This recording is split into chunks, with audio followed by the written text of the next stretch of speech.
Senhoras e senhores, bem-vindos ao Game Design de Bolso, o seu podcast sobre o desenvolvimento de jogos nesse universo maravilhoso dos universos brasileiros de desenvolvimento. Eu sou o Vitor Salvador Pissolato, ou Johnzeira, Game Designer da Monomito Studios, e estou aqui, como sempre, com meu amigo Pietro Amaral. E aí, Pietrão, beleza? Olá, novamente, outra vez. Bom dia, boa tarde, boa noite. E o que falar desse episódio? Eu tô sem palavras já. É isso. É isso. Conheça as pessoas que você admira. Dessa vez a gente vai fazer um episódio não digital, né? Por quê? Porque nós estamos aqui hoje com Felipe Della e Rafael Eu vou falar errado, cara, já falei, né? Rafael.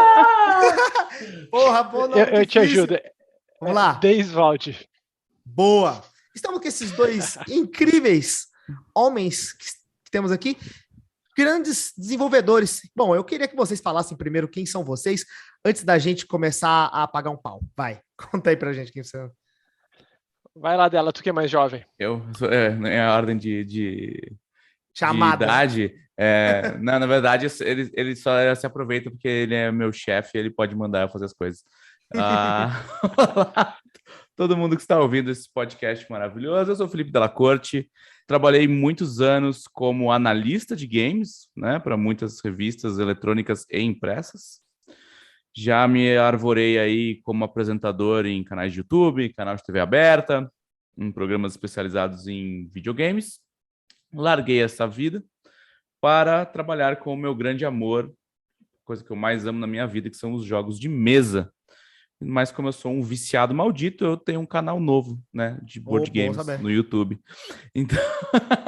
E hoje a coisa que mais tira o meu sono é a minha posição de game designer e editor de RPG na editora Jambô. Boa. E você, Rafa, conta pra nós aí, quem é o senhor? Opa! Primeiro, agradecer aí pro John e Pietro pelo convite, pelo espaço aqui. Estão bem felizes e lisonjeados de ter sido convidados. Bom, meu nome é Rafael, eu sou um dos sócios proprietários da Jambô. Eu sou administrador de formação. Eu comecei minha carreira profissional como empresário, mas há muito tempo comecei a jogar RPG e desde que eu comecei a jogar, comecei a lidar, a brincar com regra, depois mais a gente comecei a estudar, a correr atrás. Quando nós montamos a Jambô, começamos a trabalhar com material nacional, nos bastidores ali, principalmente na linha de Tormenta RPG, a versão anterior de Tormenta, eu dava meus pitacos, dava umas sugestões ali, era tipo, eu não era Ghostwriter, era Ghost Game Designer.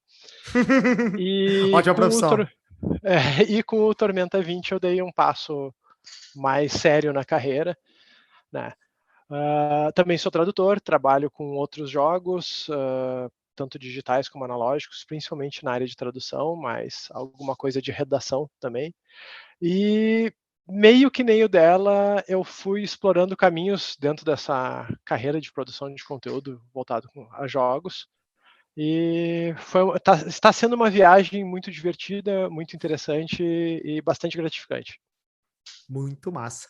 Bom, caso você ainda não tenha percebido, a gente está falando com basicamente dois das pessoas que encabeçaram o Tormenta, né? Que é o maior RPG brasileiro de livro, né? O RPG de mesa desenvolvido no Brasil, um grande sucesso de crowdfunding e um puta trabalho muito legal que foi desenvolvido em cima deles. E nós temos esses dois figurões maravilhosos que vão falar mais sobre esse universo de desenvolvimento de jogos não digitais, onde eu e o Pietro claramente não entendemos nada. E é por isso que a gente chamou dois especialistas aqui. A gente chamou quem sabe, né? Vocês acham que não entendem, mas com certeza entendem.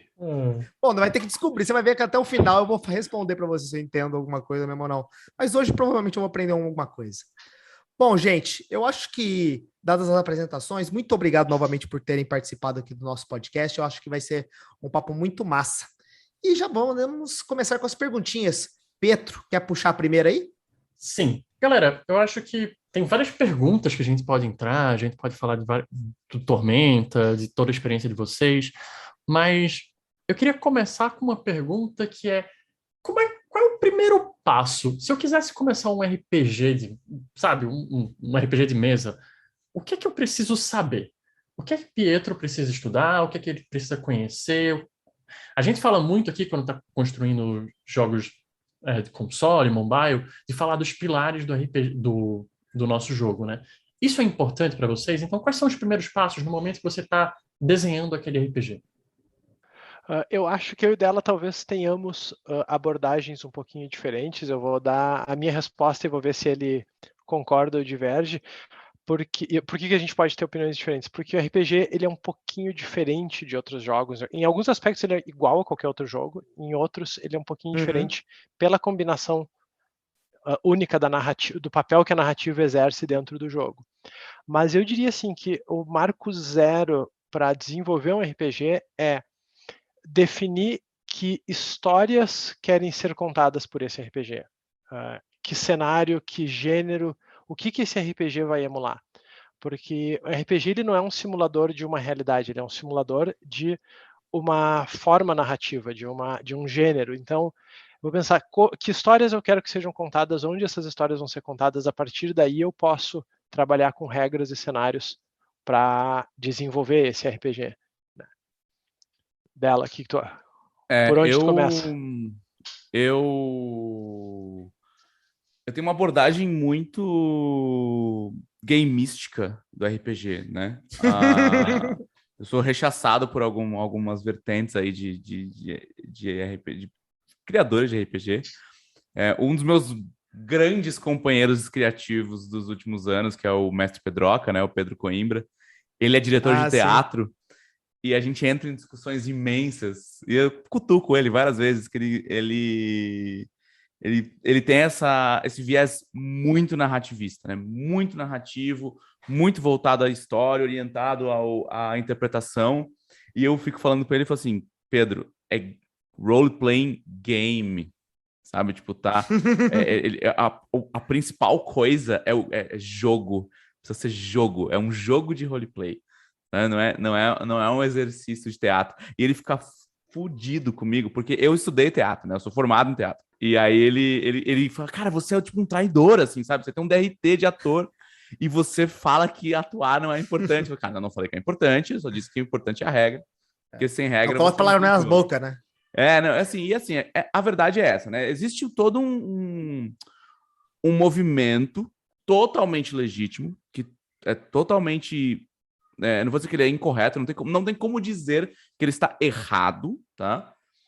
Mas eu tenho essa abordagem muito gameística, então para mim o RPG ele é orientado às regras, né? A regra define como você conta a história e não o contrário.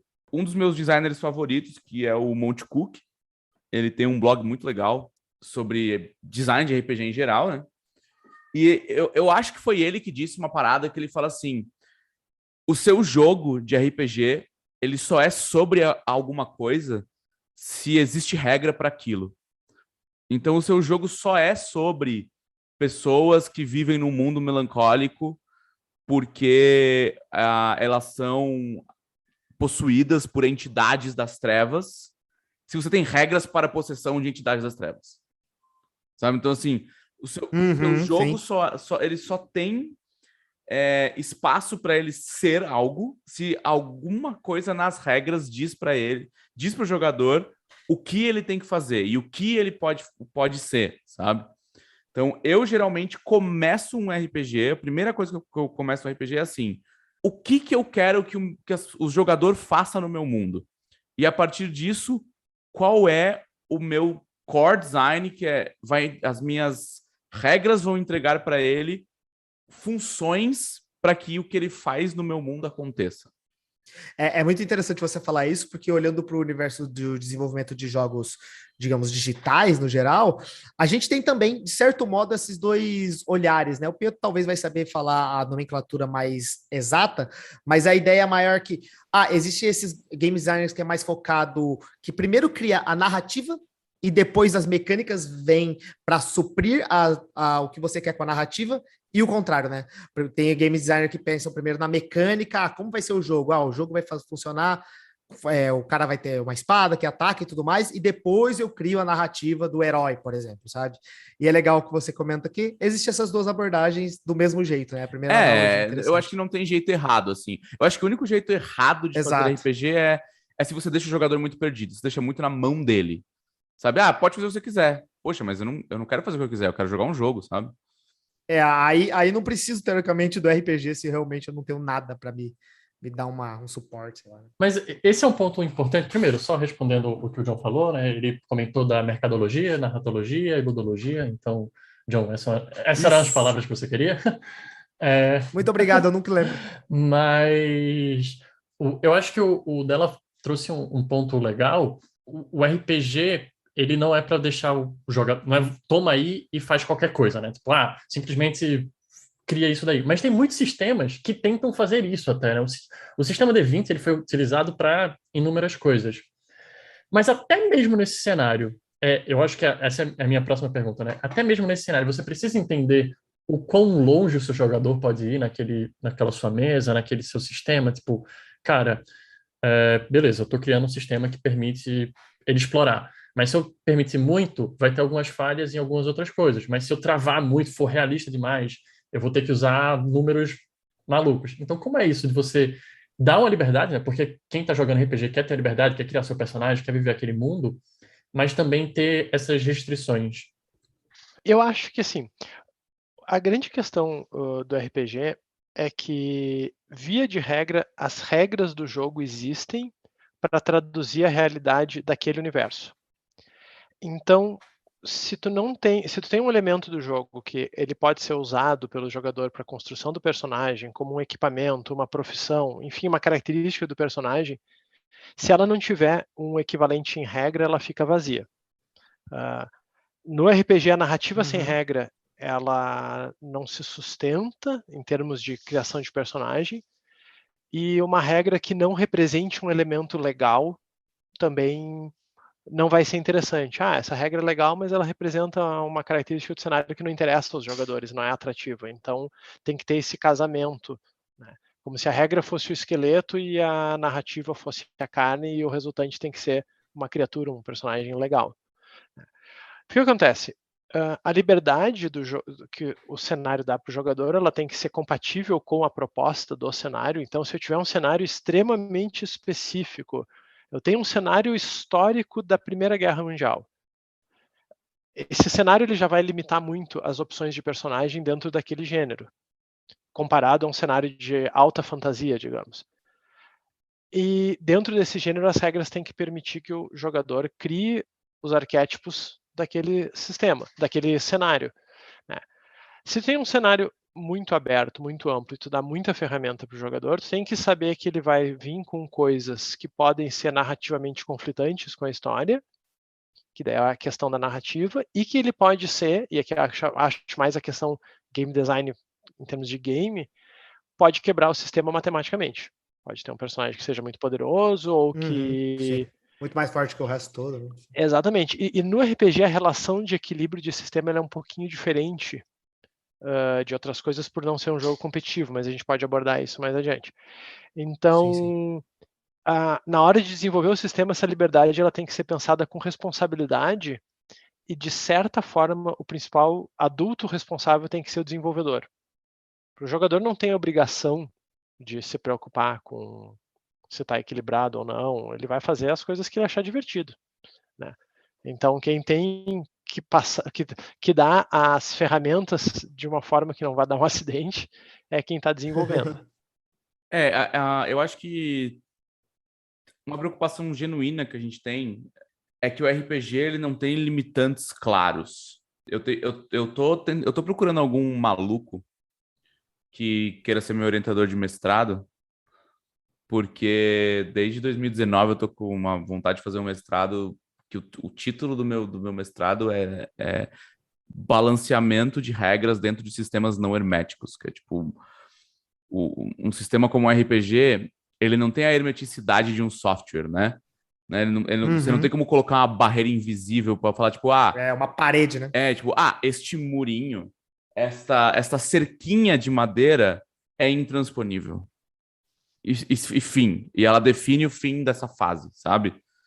Isso faz sentido? Não, mas é a regra do jogo, né? O irmão do Rafa, o Guilherme Desvalde, ele tem uma frase maravilhosa que um dia eu vou escrever num quadro e moldurar, que é: RPG não tem sentido, tem regra, né? Então você fala assim, pô, mas não faz sentido eu não poder fazer tal coisa. Sim, não faz, mas a regra diz que não pode, então não pode, né? E isso num sistema onde até o próprio Vitor falou, pô, o cara pode sair explorando, fazer o que ele quiser, né? Não tem um limitante que esse comando não existe dentro do software, ou esse não existe esse verbo, né? Exato, esse personagem não tem essa habilidade, ele só não tem, sabe? Tipo, o personagem dentro do jogo específico, ele não tem a habilidade de cuspir na cara do cara, sabe? Mas se o jogador de RPG quiser cuspir na cara do cara, ele pode. Teoricamente, o jogo permite que ele faça isso, né? Então, como é que você cerca esse cara com uma parede invisível, sendo que essa parede, teoricamente, não pode existir? E isso é uma das grandes preocupações que você tem num livro finito, né? Porque você não pode ter 1.800 páginas para definir cada situação possível. Cada regrinha possível do mundo, né? Exato. E, ao mesmo tempo, você precisa empoderar um narrador que vai ser uma figura de poder dentro do jogo, que vai ter que ele mesmo ter ferramentas para definir suas próprias paredes invisíveis. É muito complexo porque nós não temos o suporte desse, como nem o dela falou, desse limitante. O que acontece é que as limitações elas acabam surgindo dentro de cada grupo. É uma construção dos jogadores, geralmente puxada pelo mestre, pelo narrador, aplicadas ao cenário, mas geralmente elas vão ser quase um contrato social dentro daquele grupo. Então, cancelado, hein, Rafael? Aceita-se que é assim, né? Cancelado. Falou contrato social no RPG, cancelado. Mas eu falei no sentido mais... Parece uma palavra importante. Sociológico, né, do que daquele outro. Mas a questão é que até eu perdi a... Esqueci o que dizer, daqui a pouco volta. Perdão. Ela cancelou meu raciocínio. O cara deu um deny em você. Não, é que tem uma galera que não gosta desse papo de contrato social, assim, sabe? Tem uma galera que acha bobagem e tal, mas é que eu acho que é uma coisa orgânica. Eu vou dar um exemplo bem prático do meu grupo de jogo. Conforme nós fomos jogando, porque nós nos conhecemos há décadas, mas nós não nascemos nos conhecendo. Né? Como amigos, nós fomos nos conhecendo, vendo os gostos de cada um, descobrindo aquilo que nós nos divertimos mais. Isso foi naturalmente surgindo. Se for avaliar hoje, são coisas que nós fazemos porque nós nos conhecemos e sabemos que é o jeito que RPG é divertido para nós, jogar daquele jeito. Eu tenho outro grupo de amigos que tem uma outra abordagem, outros gostos. Então, eu falo, falando sério agora, o contrato social que eu falo, ele é num sentido mais orgânico. Um costume de cada grupo que vai definindo o que funciona e o que não funciona, e até como lidar com essas variáveis, porque dentro de uma sessão de RPG, as opções são infinitas, que nem a dela diz, o cara pode querer cuspir na cara de alguém. O cara pode querer, eu não vou subir a escada, eu vou pela direita. E, sei lá, as opções, elas são, a menos que o mestre force a mão e comece a criar limitações muito artificiais dentro da narrativa, o jogo ele é infinito, ele é aberto, né? Vocês comentando isso me lembrou uma sessão que eu ouvi falar, né? Eu nem joguei essa sessão, mas de uma amiga que primeira vez que ela estava jogando e tal, e aí falando para ela, ela falou, eu quero domar a galinha. A galera, ok, o que você vai usar para fazer isso? Ela, eu vou usar atuação. E aí dizem que foi o melhor momento da mesa, assim, por causa dessa improvisação, né? Do que o RPG permite nesse cenário de, cara, beleza, a gente criou os limites, mas dentro desses limites tem muita coisa que você pode fazer, né? E também muito a gente tem a proposta, né? Você tem... Eu vou ter que começar de trás, que assim como esportes tradicionais, por exemplo, o RPG, ele é uma atividade em grupo que segue, mais do que regras, ele segue uma proposta, né? A proposta do jogo é criar uma história usando as regras como uns tijolinhos ali, né? Uma base fundamental. Vai, de certa forma, construir, mas não só construir, como também limitar e direcionar a maneira como a história vai sendo construída em conjunto, né? Primeiro que você tem que desmistificar essa coisa de que é o mestre ou o narrador que precisa montar uma história, escrever um roteiro de cinema e dar para os jogadores, sabe? Não, a construção da RPG é coletiva, né? E aí você já começa falando assim, qual é a proposta dessa história que a gente vai contar? O que a gente quer vivenciar? A proposta da nossa história é a gente fazer um grande ato heróico de destruir o mal, né? Vamos pegar nossas espadas mágicas e vamos combater o grande dragão das trevas que assola o reino e tal. É esse nível de fantasia cinematográfica que a gente quer. Legal, a gente tem sistemas que fazem isso. Agora, não adianta você falar assim, eu queria uma história no ar de detetive super focada em investigação e coisas do tipo, eu quero descobrir pistas e interrogar pessoas e tal. Então vamos pegar esse sistema aqui que é sobre espadinhas e dragões. Não vamos, sabe? Ao mesmo tempo que você pode virar e falar, não, eu queria um negócio de espadinhas e dragões, mas eu quero jogar esse sistema aqui, que é um sistema sobre conexões interpessoais e relacionamentos. Cara, talvez você se frustre bastante, né? Então, a gente precisa lembrar que o sistema, as regras, elas têm um limitante de proposta, né? Não adianta você virar e falar assim, cara, eu aceito jogar futebol, mas eu queria pegar a bola com a mão, porque eu não gosto muito de chutar bola. Cara, as regras do futebol são todas construídas levando em consideração que você vai chutar a bola. Você é fisicamente impedido de pegar a bola com a mão? Não. Se você quiser parar e pegar a bola de futebol com a mão, você pode. Você vai tem regras que te punem por fazer isso. Você vai ter uma falta. Se você fizer isso mais de uma vez, você pode ser expulso do jogo. Mas ninguém amarra a sua mão nas suas costas, sabe? E eu acho que isso é um pouco de como você constrói regra de RPG. Você define o que seu RPG vai contar, que nem o Rafa estava falando no começo. Assim, é uma história de western, é uma história de medieval fantástica, é uma história da Primeira Guerra Mundial.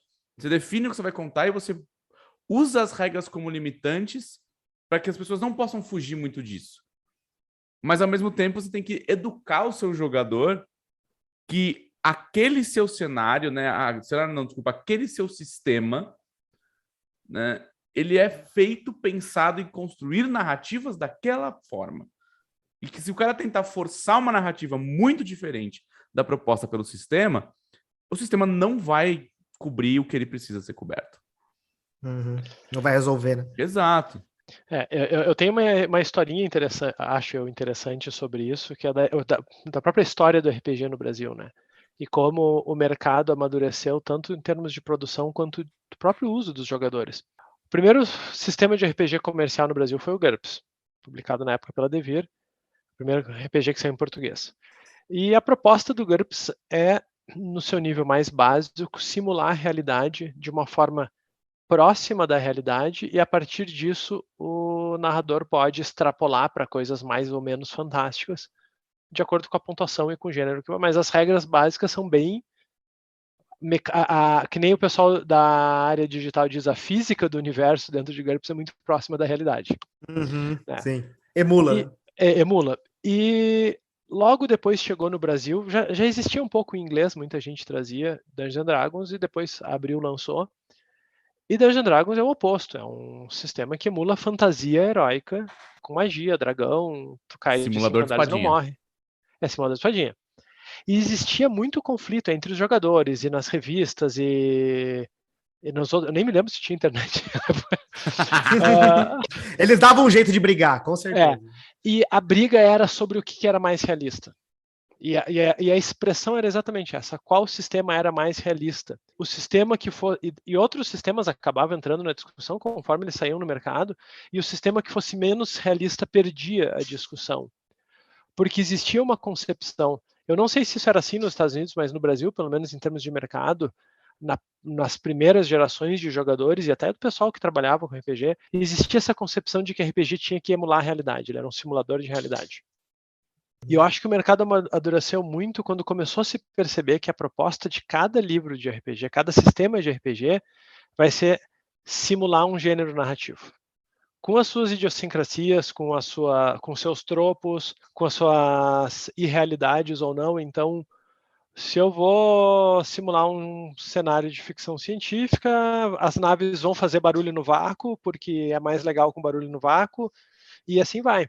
Então, é muito isso que o Della falou. Cada jogo vai ter uma proposta, e se o jogador, seja ele o narrador ou o jogador mesmo, procurar chegar com uma proposta e procurar alguma coisa que não seja a solução, vai ter uma frustração, né? Que nem em qualquer outra coisa, se tu for procurar o remédio errado, ou, eu adoro dialogar com NPCs, vou jogar Call of Duty, sabe? Não vai dar, eu tonteio. Você tá errando, cara.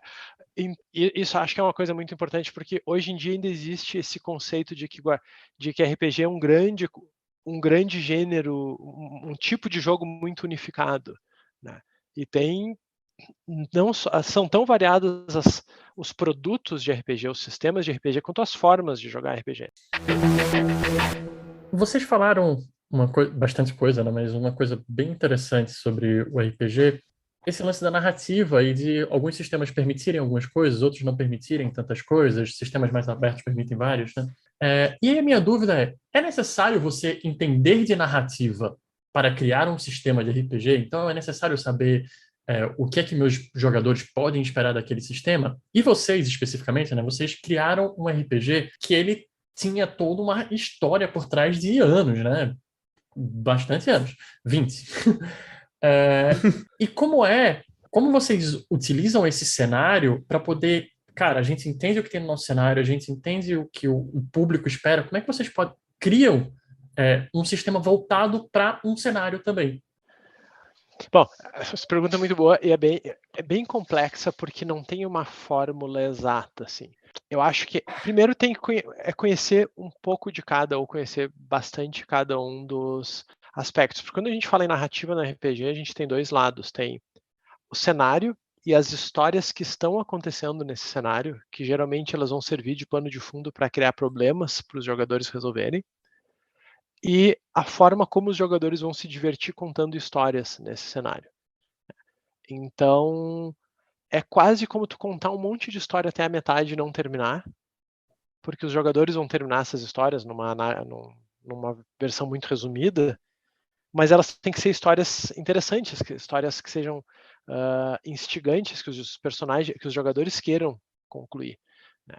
E a outra parte, além de eventos, é ter um cenário, os elementos lá, eu quero jogar com este personagem, eu quero ser um Cavaleiro da Luz, falando especialmente de Tormenta, eu quero ser um devoto de Megalock, coisas que os jogadores, um mundo do qual os jogadores queiram participar por meio de seus personagens, né?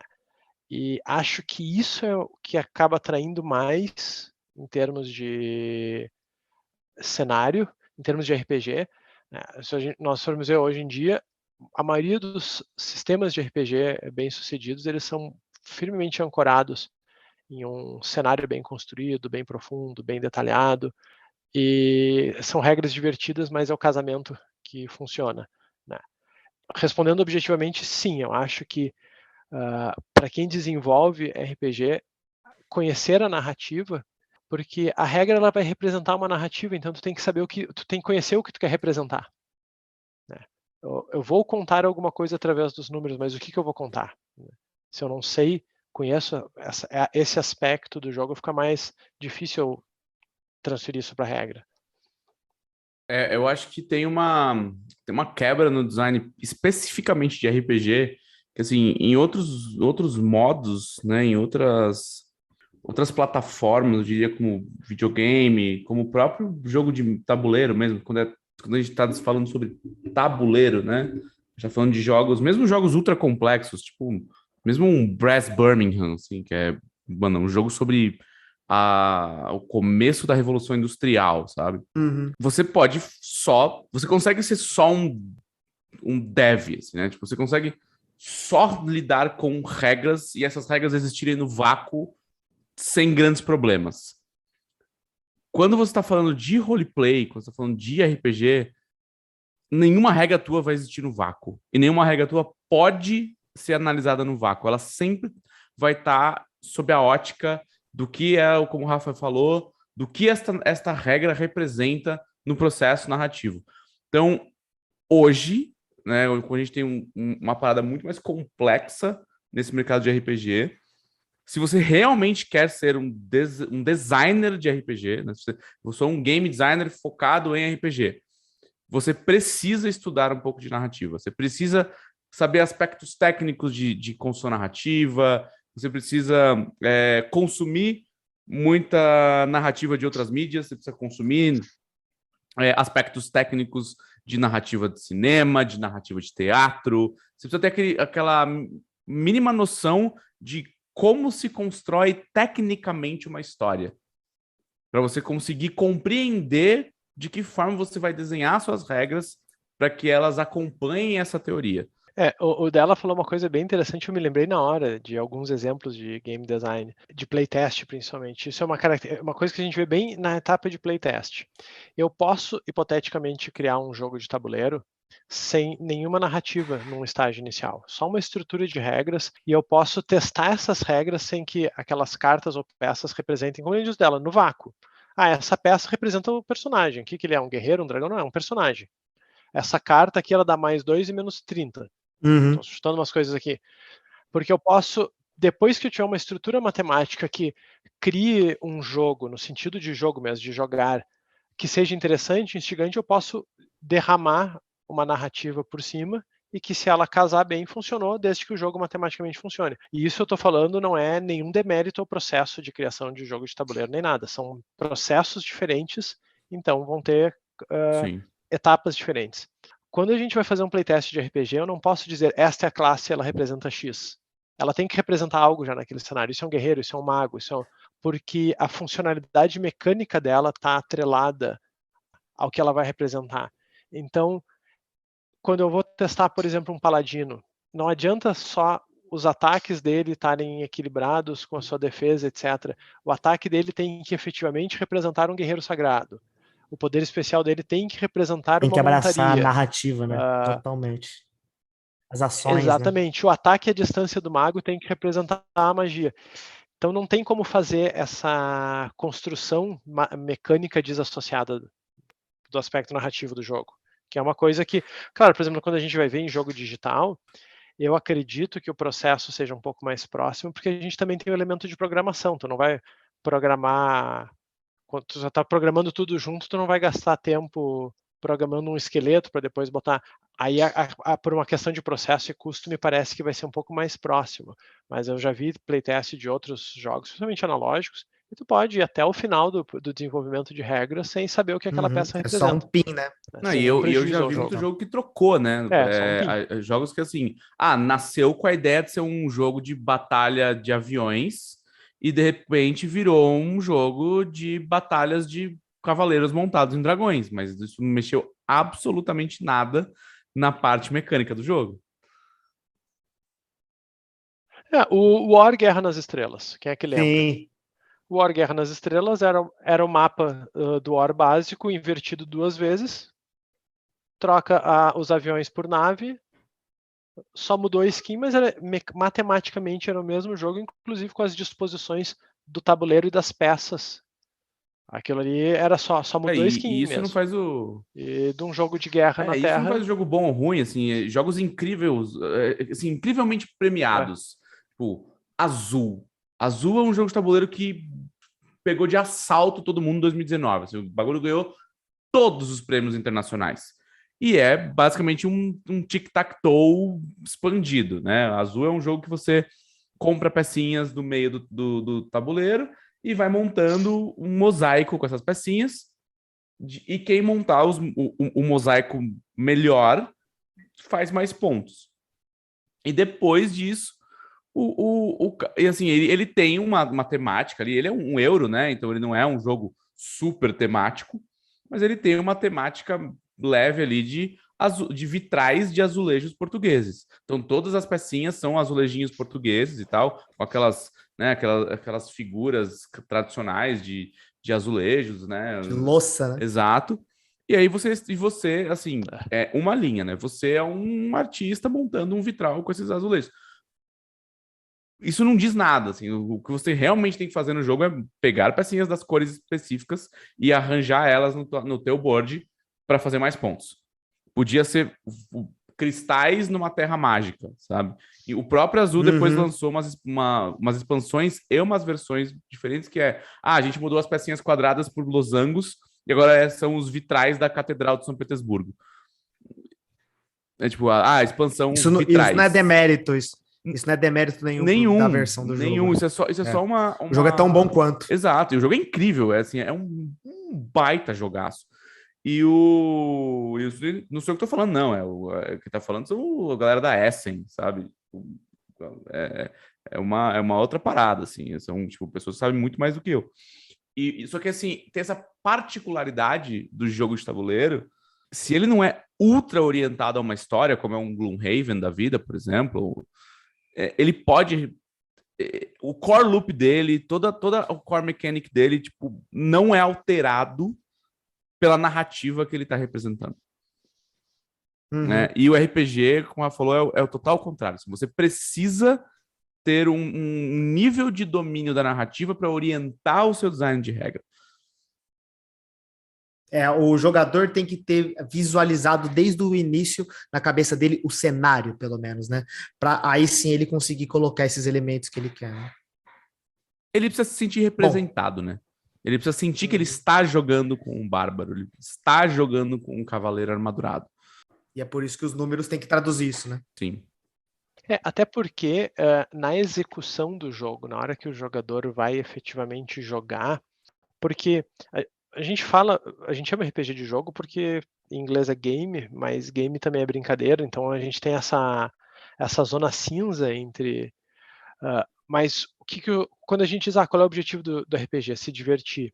Como é que essa diversão acontece? Ela acontece não só na criação da história, mas também quando o jogador se puxa, quando o jogador tem uma ideia legal, ele usa os recursos do personagem. Então, se eu estou jogando de bárbaro e eu quero dar um pulo com o meu machado e acertar a cabeça do monstro e ganhar o combate e salvar a vila, eu tenho que mecanicamente poder transformar essa minha ideia em uma ação dentro do jogo. Não necessariamente, não que eu vá ter obrigatoriamente que ser bem sucedido. O jogo não me garante sucesso, mas ele me garante a chance de tentar. Né? Então, se eu não puder fazer coisas de bárbaro com um bárbaro, eu tenho essa quebra de realidade, assim, eu não me sinto um bárbaro. Ali no meio, né? Então, tem algo errado. Boa. Bom, gente, vamos sair um pouquinho da parte narrativa e vamos entrar um pouco na parte dos números mesmo, né?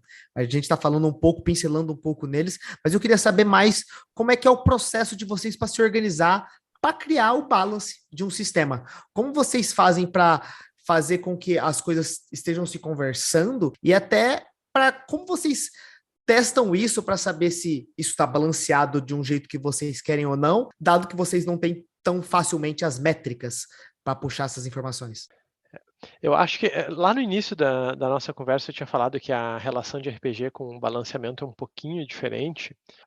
A primeira questão no RPG, o narrador ele tem o que a gente chama de um orçamento infinito. Ele pode colocar o nível de dificuldade que ele quiser. Claro, o que limita esse nível de dificuldade? A razoabilidade da história que ele está contando. Se ele está contando a história de 5 jovens que pegam em armas pela primeira vez e ele coloca um exército de dragões, essa história não funciona. Ela narrativamente não funciona e a gente vai ter um desastre e vai morrer todos os personagens. Então, o fiel da balança, o que acaba se tornando mais... Onde é que está o elemento de equilíbrio? É entre os personagens. Porque o sistema tem que funcionar de forma que cada jogador tem a chance de fazer as coisas que o seu personagem se propõe a fazer dentro daquele conceito e que cada jogador tenha uma chance equivalente de participar da história, da narrativa e da parte mecânica ali. Nós estamos num combate. Se eu tenho 3 personagens voltados para o combate, eles têm que ser mais ou menos equivalentes, senão o jogo não fica divertido. Não quer dizer que em um determinado momento um não possa ser... Não é falar que os personagens eles têm que ser artificialmente iguais em tudo. Se eu montar vamos falar em Tormenta, se eu montar um clérigo de Lena, cujo foco não é combate, obviamente o meu personagem não vai brigar tão bem quanto um guerreiro. Mas na hora em que o meu personagem foi feito para brilhar, seja numa situação de cura, numa cena de interpretação, ele tem que funcionar. Então, isso que a gente diz o equilíbrio entre os personagens para que todo mundo possa brincar um pouco, possa ter a sua chance no holofote, assim, no palco. Né? Então, esse do jeito que você está falando para mim, é mais situacional, né? Tem situações que esse aqui brilha mais, tem situações que o outro brilha mais, mas todos brilham em uma situação em específica, né? Exatamente. Ou em algumas situações. Tu constrói o personagem, tu vai pensar coisas que ele faz e coisas que ele também não faz. Tu vai dizer claramente, eu montei... os dons.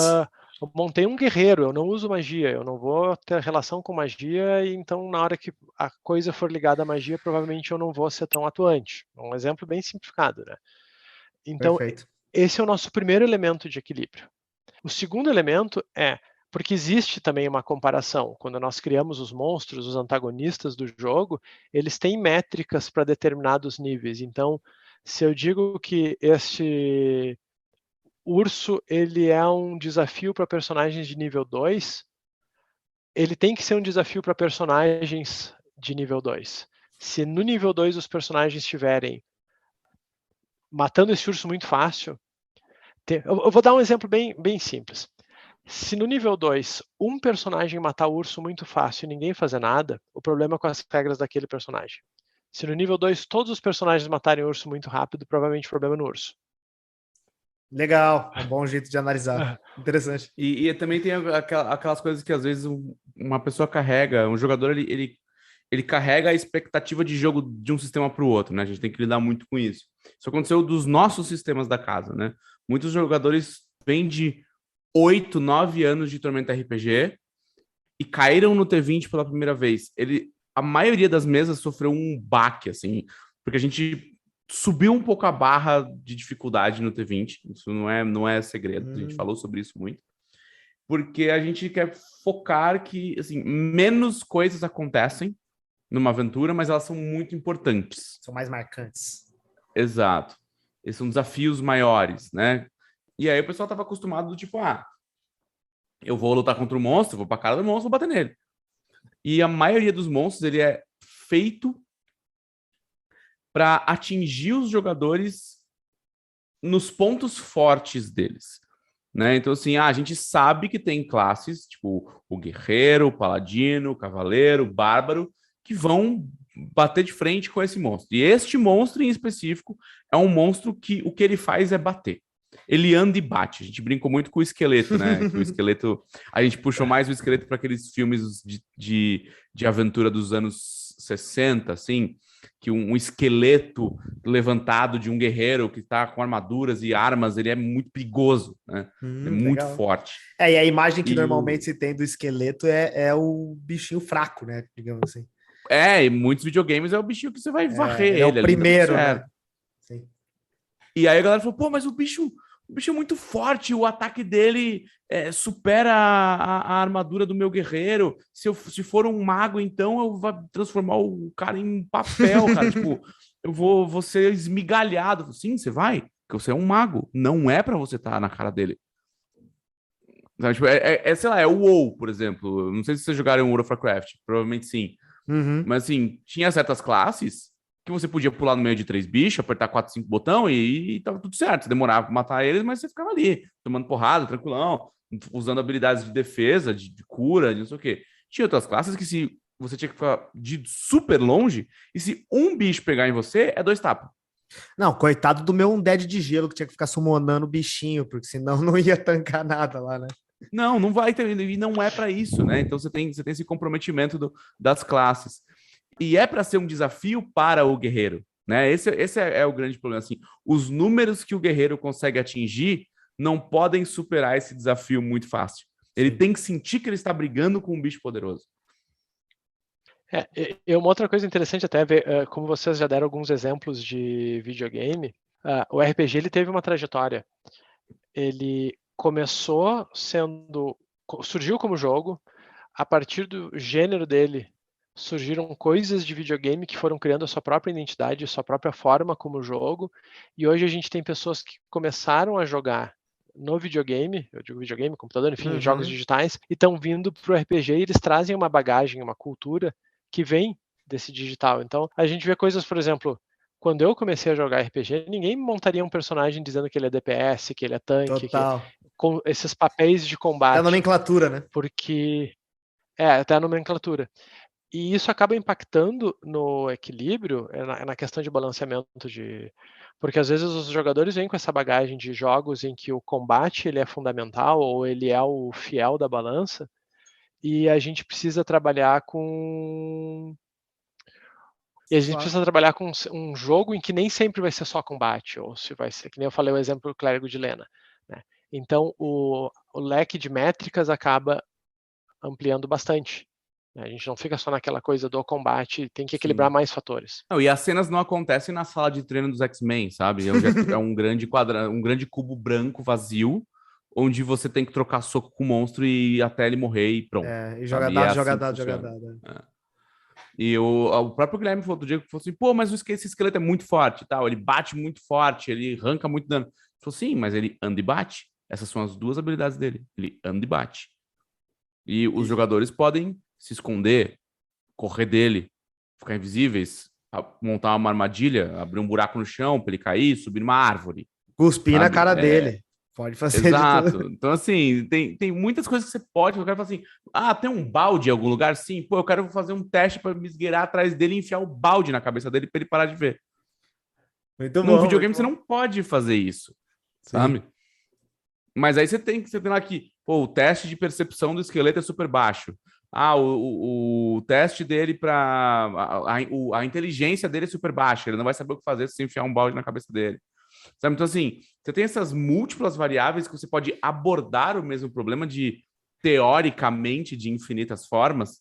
Então, não dá para você definir que, esse bicho é muito poderoso, porque se tentarem combater ele frente a frente, ele vai massacrar todo mundo. Pô, às vezes não é para você combater ele frente a frente. Muito bom, muito bom. E mais claro que a gente tem o inferno do Excel, né, Rafa? Sim. Tava falando da planilha de monstros hoje. Não tem jeito, né, cara? No final das contas, cai muito no Excel, a gente vive com esse negócio na mão.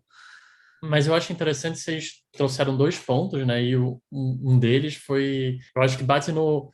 Beleza, a gente balanceou, obviamente vocês tinham expectativas dos usuários de vocês, né? De como seria o jogo. Alguns personagens, a gente já sabe como deveriam funcionar e tal.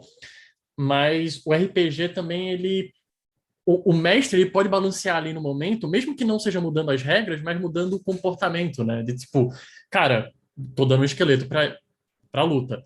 O esqueleto não é para ser alguém inteligente, então o mestre não deve agir como se o esqueleto fosse um ninja e tal. Então, a interpretação é muito importante também no papel do balanceamento pro RPG, né? Sim, inclusive... Toda a vida. Fala aí, Rafa. Bom, isso inclusive é uma discussão que nós temos muito, porque é que nem eu usar a expressão do dela lá, no vácuo. Às vezes o pessoal, a comunidade e a comunidade de Tormenta tem sido fundamental para o desenvolvimento do jogo e do cenário, mas às vezes o pessoal apresenta uns combos no vácuo, que ele pode até ser, e aí a gente entra na relação do equilíbrio com a narrativa. Ele é matematicamente desequilibrado, ele cria uma anomalia matemática no sistema, algo que se fosse num jogo sem o aspecto da narrativa seria um problema, mas que nas histórias que se propõe a contar não vão acontecer. Então, nós temos, é estranho, esse é um dos desafios, que nós temos uma porção que é matemática, que é exata, 2 mais 2 dá 5, quer dizer, 2 mais 4, só que a narrativa pode transformar num 5, num 3. Né? Então, como é que a gente vai... Então, a gente tem que levar muito isso em consideração, por isso que, voltando lá para aquela questão do playtest, a gente não consegue testar sem a narrativa, tá tudo muito abraçado. Né? Não tem como testar um jogo, uma aventura de RPG onde fala, o mínimo que você precisa ter é uma cena. Né? Tipo, esta aqui é a cena e esta cena precisa ser resolvida de alguma forma. E esses são os personagens. Então você tem todo o leque de habilidades dele, algumas voltadas a combate, outras muitas não, e aí resolvam a cena. E já aconteceu muito, para falar, poxa, eu fiz aqui uma progressão de como um monstro tem que ser feito.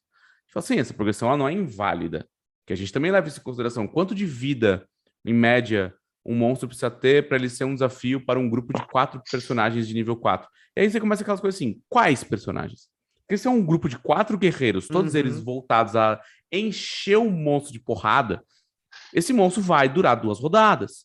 Agora, se no grupo tem 2 bardos, um clérigo da deusa da vida e um cavaleiro que jurou nunca machucar ninguém, pô, esse monstro é um baita desafio para eles, porque eles não têm ninguém orientado a dar dano.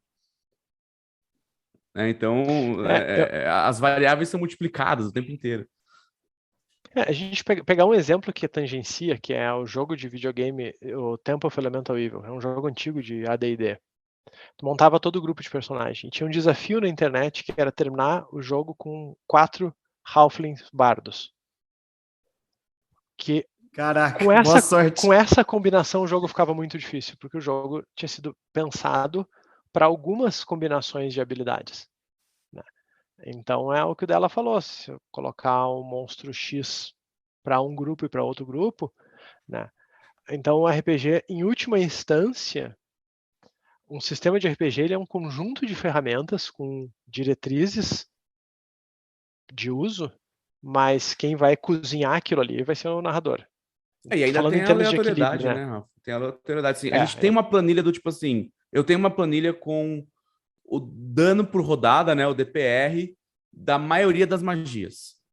Tipo, quais magias do nível 1 ao nível 20, qual é o DPR padrão, qual é a melhor magia daquele nível, um personagem que estressou o personagem dele, escolheu as habilidades perfeitas para dar dano com magia, qual é a melhor magia em cada nível, qual é a média de dano que ela vai dar, baseado numa rolagem de dado, que às vezes é tipo 12d8. Então, assim, você faz uma média matemática, mas e se o cara, naquele momento específico, rolar muito bem? O monstro tá fraco. Isso vai ser a percepção dele, mas na verdade não é o monstro tá fraco. A sua magia, naquela situação, foi muito poderosa. Muito maior que a média. E tem isso. E também faz parte da narrativa isso também, né? Isso entra até na narrativa, né? O cara deu crítico, o cara... Isso também contribui, né, para criar o seu... Claro, e esses momentos são emocionantes, porque os jogadores lembram, todo mundo lembra dos extremos, todo mundo lembra do personagem que perdeu porque rolou mal ou porque o narrador rolou bem e vice-versa. Eu lembro até hoje que uma campanha que o Guilherme mostrou para nós, em nível épico, o vilão morreu porque ele rolou um 1. No único teste que ele não poderia falhar, ele só falhava com rolou 1. Aquilo aí a gente celebrou, porque senão ia morrer todo mundo. Era um caso extremo, mas essas extremidades também fazem parte, tornam aqueles momentos únicos, mas a gente trabalha mais com, que nem o dela falou, trabalha com uma média, e se tu pegar grupos que jogam RPG há muito tempo, matematicamente eles vão passar por situações extremas, né? E não dá para pegar o extremo, a exceção, como base do equilíbrio ou não.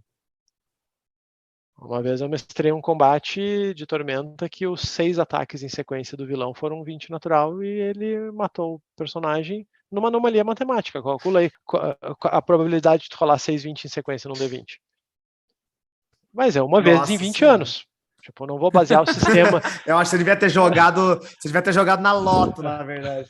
Eu acho que interessante esse ponto que vocês trouxeram sobre os picos, porque é uma coisa muito que a gente trabalha também no console, né? Só que no RPG de mesa, quando a gente fala, ele pode acontecer em momentos e ele é planejado para acontecer em momentos específicos, né? Mecânicas são criadas para ter o crítico ali. Pô, você tirar um crítico na luta contra um personagem, contra um esqueleto que nada muda, talvez isso não seja tão lembrado.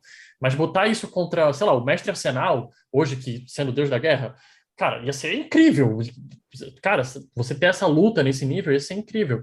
E quando a gente pensa no mobile, ou no console, né, a gente precisa mapear esses momentos. Eu acho que a nossa diferença para vocês é principalmente que, cara, tô pensando aqui, por exemplo, um jogo que o João trabalhou bastante, que era um jogo de leilão.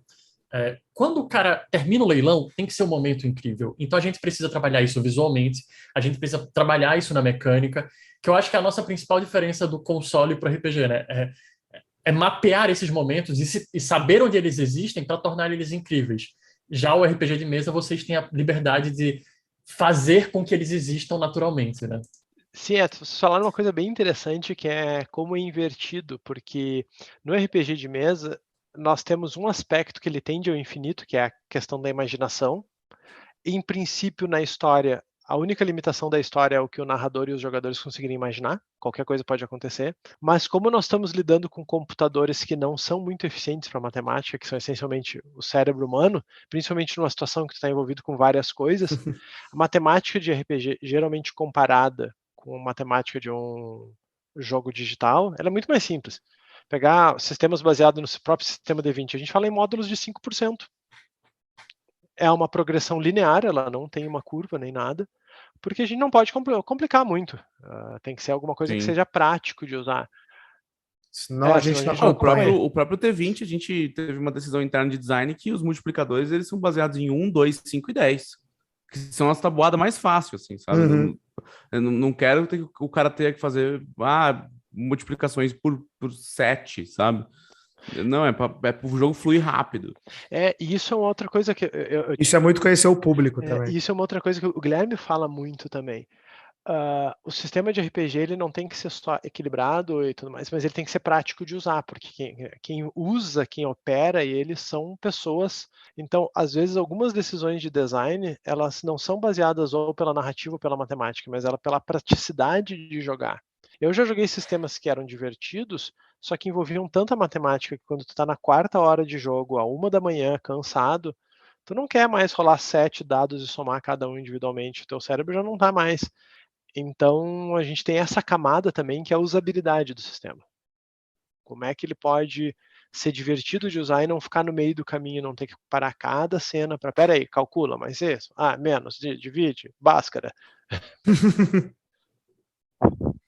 E muitos jogos mais modernos, eles têm evitado essa granularidade de regras, que é você sair catando grãozinho por grãozinho. Não, porque eu tenho mais 1 da minha espada, mais 2 do meu companheiro, mais 1 da magia que tá ativa, mais 2 porque eu tô pisando na grama molhada. Então, tipo, você precisa ficar construindo essa flutuação matemática o tempo inteiro, que era um negócio comum no começo dos anos 90, né? As primeiras encarnações de D&D, o próprio GURPS, tinha muitos microajustes que você tinha que fazer no seu personagem, se ele tá sentado, se ele tá de pé, se ele tá de costas, que muitos jogos modernos abandonaram, porque é isso, o cara, não quero saber, eu preciso de uma coisa que seja muito clara e que evidencie meu personagem, e até coisas assim, que estruturam muito mais a forma como eu tô imaginando a narrativa dele, que é poderes que dizem... Quando você segura a tua espada com as 2 mãos, coisas acontecem. E você consegue imaginar isso numa obra audiovisual, por exemplo, né? Quando o cara troca a postura da técnica dele. Sim. E aquilo muda a maneira como ele se move ou qualquer coisa do tipo, sabe? Boa. A gente está falando bastante do balance, né? E vocês precisam testar isso. Vocês comentaram sobre o playtest, mas eu queria ouvir mais de vocês. Como que vocês fazem playtest para esses tipos de jogos e o quão é importante isso é para vocês e o que vocês principalmente tentam entender quando acontece um desses playtests? Quer começar dela? Pode ser, assim, o playtest DT20 específico foi muito importante, gente, que ele foram mais de 6 meses de playtest e ele foi parte do financiamento, né? A galera recebeu várias iterações do sistema. E a gente tem ainda a sorte de ter uma comunidade que se organiza muito bem sozinho. Então, os caras criaram um grupo de Discord chamado... eu não lembro se é Sociedade, vou pegar aqui. Não é Sociedade Secreta. Pô, já manda um abraço pra galera já, né? Organização Secreta Tormenta 20. Pô, e aí, chegou uma hora que tinha 200 pessoas jogando, mesas diárias, coisas desse tipo. E, além de tudo, quando a gente oficialmente encerrou o período de playtest, eles mandaram um documento com mais de 50 páginas pra gente, de tudo que eles tinham sentido e tal, e tudo que eles tinham observado e que eles gostariam de dar de feedback. Então, a parte boa de você ter uma comunidade de 20 anos é que ela tá preocupada, né, efetivamente, com o que vai sair. Né, que o negócio fique bom, né? E o mais importante do playtest é que, por mais que a gente faça uma mesa de designers, a gente entra nessa mesa com outra cabeça. Então, a gente entra nessa mesa e pode ser que toda a nossa proposta de aventura nem sequer resvale numa parada que vai acontecer numa outra mesa completamente fora do nosso controle e que uma regra que está num capítulo vai ter uma interação ultra esquisita numa situação super específica com uma outra regra que a gente nem prestou atenção que elas se conversavam. Uhum. É difícil também supor tudo, né? E então essas coisas acontecem, não tem jeito. Então você precisa de amplitude. Porque às vezes tem uma mesa super focada em roleplay, ou super focada nas relações entre os jogadores e os NPCs. Ou então uma outra mesa que é super focada em matar monstro. E aí essas mesas elas vão criando situações que tendem ao infinito, e em algumas dessas situações, algumas interações bizarras podem acontecer que era impossível prever. Tipo, totalmente impossível. E isso volta pra gente no feedback, olha, quando eu tentei usar esse poder de acalmar animal no esquilo raivoso, e a gente tava em cima das árvores com ele ganhando esse bônus aqui, e no meu grupo tinha um outro cara que era devoto de não sei o que lá, essa interação a gente não entendeu como acontecia. Você fala, tá bom, nem a gente. Então a gente volta, se junta, assim, ó, aconteceu essa situação ultra específica, o que vocês acham? Muito bom. Eu diria assim, isso tudo que o Della falou, eu acho que o T20 seria outro sistema, outro produto, muito pior, se não fosse o playtest, não fosse a contribuição do público. Isso é inegável, porque hoje em dia, e daí eu puxo um pouco mais para a minha área, que é administração, e menos para o desenvolvimento, a gente tem que se aproximar mais do público, do consumidor. Claro que às vezes, o próprio pessoal do marketing diz, às vezes tu tem que surpreender, tu tem que achar uma necessidade, ou achar uma coisa que nem a própria pessoa sabe, né? Mas são as pessoas que vão usar o teu produto, são as pessoas que vão consumir, que vão ter a necessidade. Então, hoje em dia, nós temos essa capacidade, a internet trouxe tantas coisas questionáveis às vezes, mas ela trouxe essa capacidade de nós nos aproximarmos das pessoas, usado para o bem.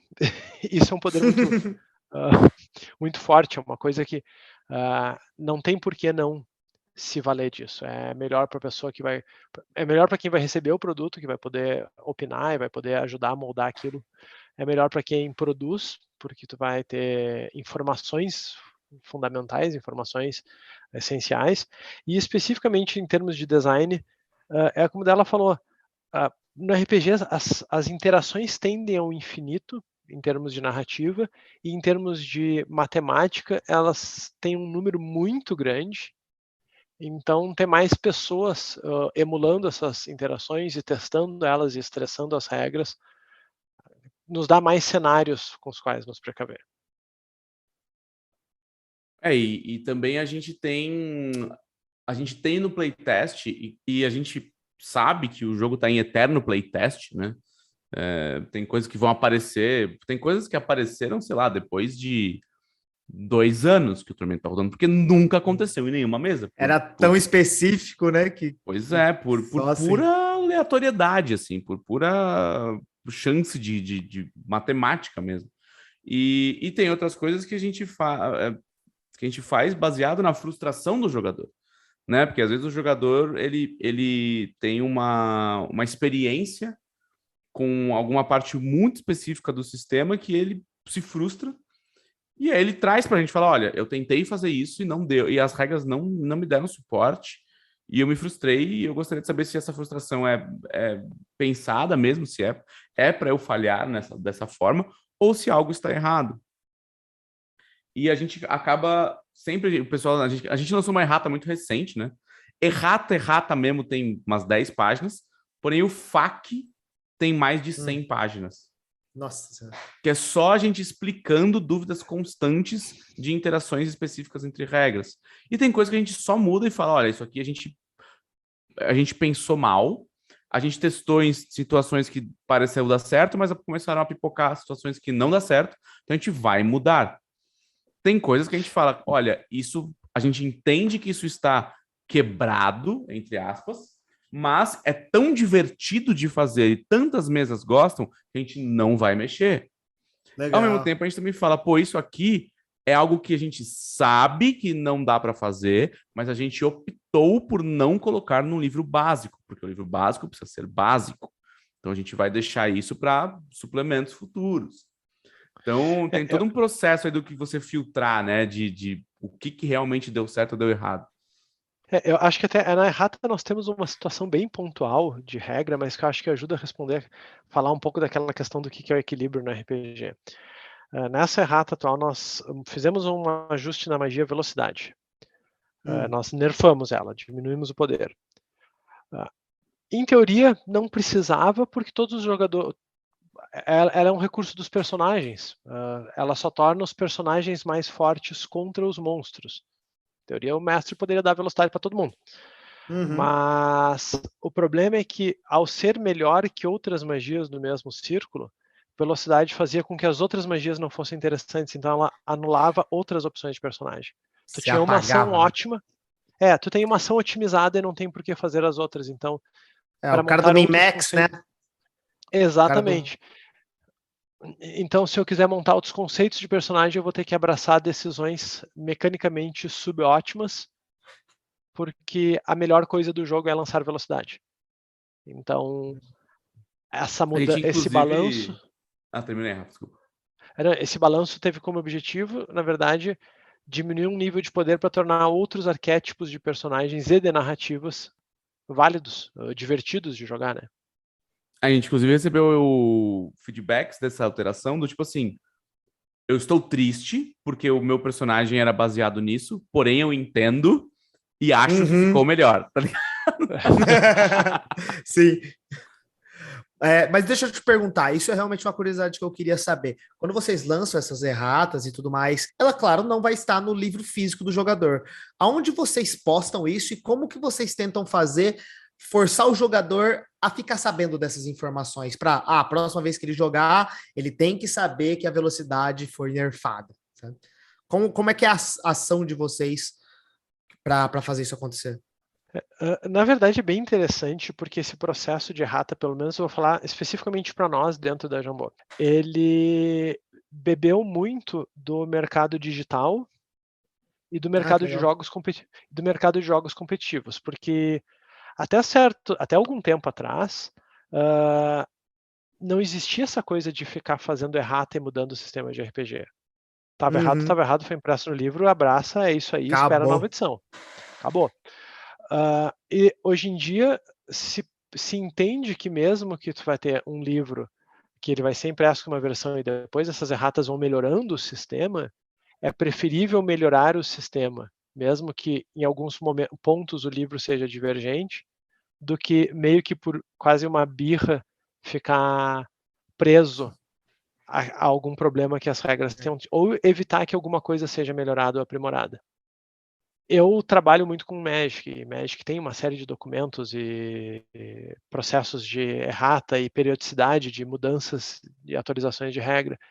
Então, nós pegamos um pouco isso emprestado e nós temos uma programação que começou recentemente de ter um documento que periodicamente ele é atualizado, ele é disponibilizado no site da Jambô gratuitamente, e os jogadores sabem que esse documento sai numa data que é anunciada, e no próprio documento tem a data da próxima atualização, então o pessoal pode ir acompanhando isso. Existe releases, nós né? estamos exatamente. Nós estamos fazendo trimestral, pelo menos na primeira metade do ano, e depois vai se tornar semestral. E nós divulgamos isso nas redes sociais. Algumas coisas são discutidas com comunidades, é um trabalho um pouco de formiguinha. A gente fala com algumas pessoas, lança, olha, estamos pensando em mudar isso, o que vocês acham que é algum problema? Não é um processo fechado no sentido de que só quem está ali, mas também a gente não tem a estrutura para fazer consultas públicas de 3 em 3 meses. Sim, né? sim. Mas existem canais que a comunidade pode expressar coisas que esteja preocupando. Tem o programa semanal, o Supremo Tribunal Regreiro, em que a gente responde dúvidas e as pessoas mandam questionamentos e problemas das regras. Então, não é só uma coisa que sai da nossa cabeça, existe esse feedback constante, essa troca constante com a comunidade, né? E eu acho que isso é muito mais saudável porque mantém o sistema longevo e é praticamente uma manutenção. A gente está mantendo o sistema funcional, até porque agora nós vamos ter 2 lançamentos de peso, então nós vamos ter muito conteúdo adicionado ao sistema, né? E isso, por sua vez, vai gerar novas interações que pode exigir respostas, às vezes, na Anima. E vai ter que ter todo esse outro balance, dado essas novas coisas que vocês estão adicionando, né? Esses novos... Puta, talvez essa coisa nova que você está adicionando pode causar algo que você não esperou, né? A gente tem que ter um controle, né, de tudo que acontece pra frente. Agora, o sistema tem só um livro. Quando ele tiver 8 livros, é outro bagulho. É outra história. E o mais legal é que, por ser uma comunidade grande e por ser um jogo que é imaginativo e que não tem... E que tem fronteiras mal definidas, né? Assim, tipo, onde começa o jogo, onde começa a história, onde que você tá jogando, onde não. Inclusive, isso extrapola para uma metalinguagem do sistema que, assim, a gente tem hoje, por exemplo, a briga, né? Muito entre aspas aqui, a briga do que a gente chamou dos setores da comissão do STR ali, do Supremo Tribunal Regreiro, que é a galera que fala, tem a ditadura da espadinha, que é a galera que quer que combatentes corpo a corpo seja uma coisa mais forte do sistema. Tem a magocracia autoritária, que é a galera que defende que os magos estão muito fracos, que os magias precisam ser mais fortes, não sei o quê. E vai se formando coisas, assim, sabe? O pilor da parada, que cada um quer fazer quer tornar o seu pedacinho favorito melhor, sabe? É, claro, Sim. E ainda quero me gabar. Com certeza. Quer dizer, a gente tem também uma relação, que ela é uma relação muito boa, muito positiva, mas que é afetiva dos jogadores com os aspectos do jogo que eles mais se interessam, seja uma classe, uma raça, uma organização dentro do mundo.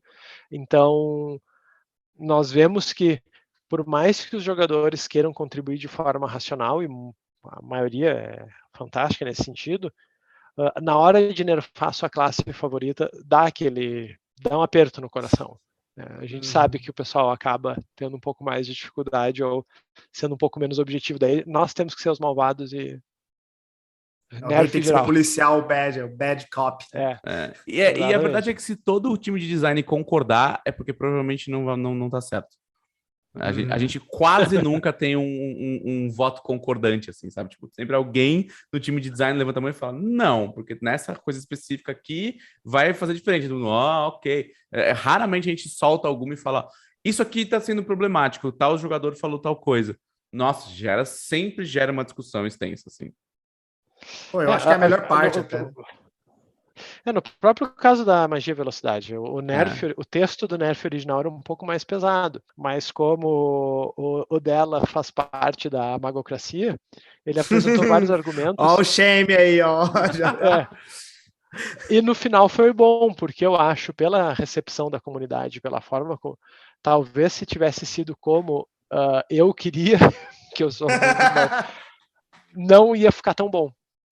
Então, ter mesmo dentro da nossa equipe, ter esses pontos de vista divergentes ou que se baseiam e se concentrem mais em aspectos específicos do jogo, é muito positivo, porque se é para ter 5 igual, não precisa de 5, basta, né? Muito bom.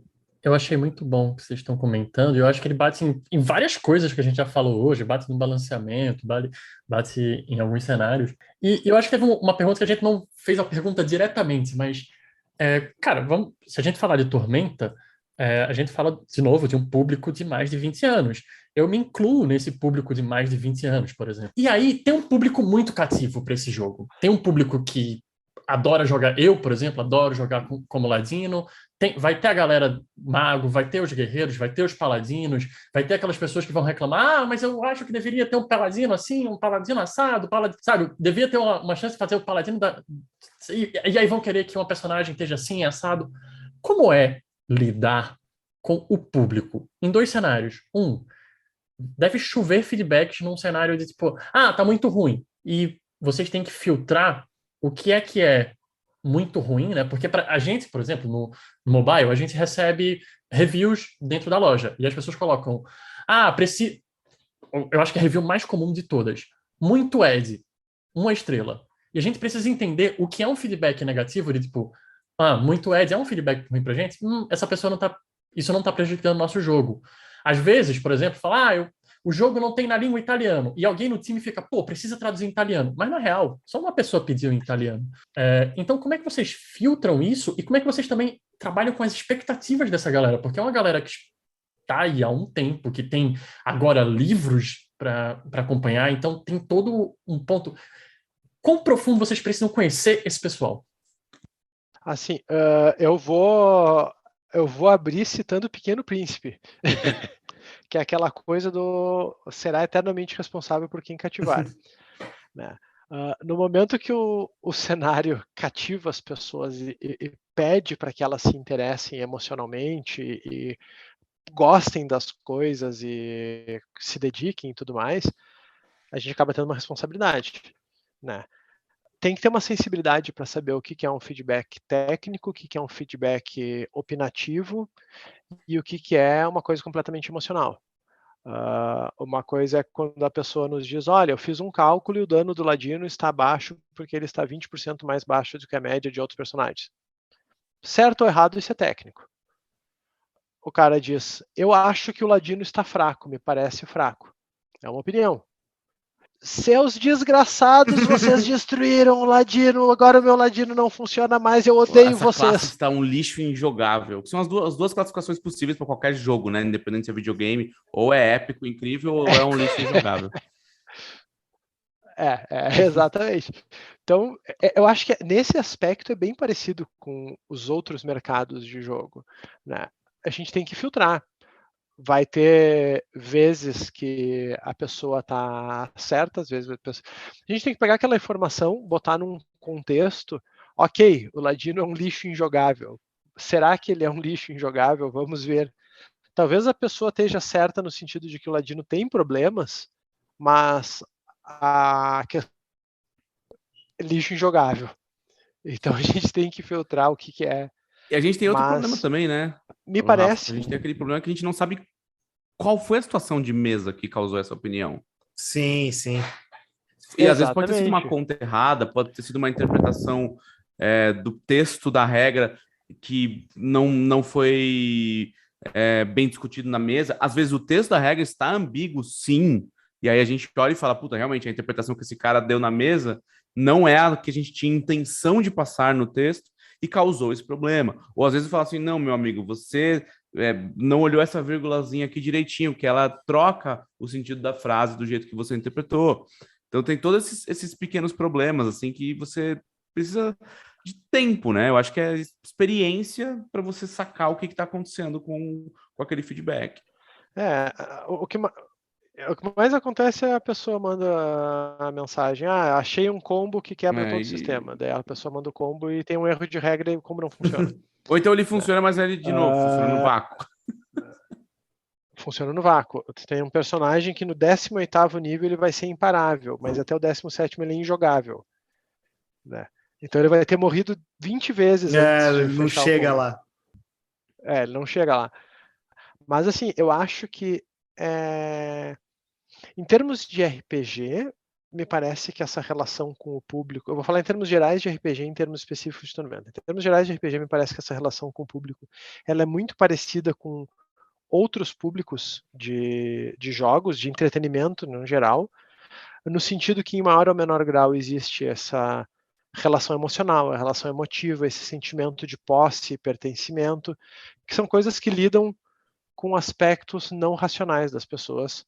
E nós, se formos nos analisarmos mesmo, nós como fãs, quem é que já não ficou chateado com uma mudança num personagem, ou uma mudança numa história, ou um DLC que mudou a forma como tu jogava com o personagem, ou como a jogabilidade do jogo.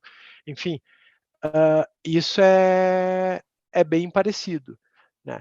Especificamente de Tormenta, a diferença que eu diria é que os nossos fãs, o nosso público é maravilhoso. Então, claro, a gente tem pessoas que às vezes dizem que o Ladino... Nós arruinamos o Ladino, ele é injogável, mas a gente sabe que... Desculpa, eu paro com isso. Mas a gente sabe que a pessoa está envolvida com aquilo ali. Ela gosta, por isso que ela... Então... É tipo o torcedor de futebol que o time troca um jogador dos 11, perde o próximo jogo e fala, esse cara é um lixo de jogador, estragou o time. Não, calma. Esse treinador aí não dá, demite. O cara fez 2 jogos e perdeu os 2. Não, pode mandar embora esse treinador. Calma, gente. Muito bom. Cara, e eu acho que assim, a gente tá falando de RPG, né? Vocês já falaram como tem que lançar erratas e tal, e a gente entra no cenário de lançar expansões. Hoje em dia, no mobile, a gente fala muito de Live Ops. Live Ops seria a nossa expansão, porque permite criar eventos, permite criar coisas novas. E para RPG, eu imagino, até posso estar falando besteira, que para o cenário se manter vivo, se manter relevante, vocês precisam estar lançando expansões e conteúdo para aquilo, para aquele cenário, né? Hoje vocês têm a Dragão Brasil, mas além disso, o público está sempre cobrando, eu sei que o público cobra disso. E aí a minha pergunta é, como é que faz para olhar para expansões? Porque expansões, elas podem mudar as regras, elas podem adicionar classes que às vezes, por exemplo, Magic the Gathering, o dela deve saber, né? O Magic, ele tem um cenário de você ter que eles lançam o Joaquim Pô, cada vez eles lançam uma carta nova e uma carta nova que corrige a anterior, corrige a anterior.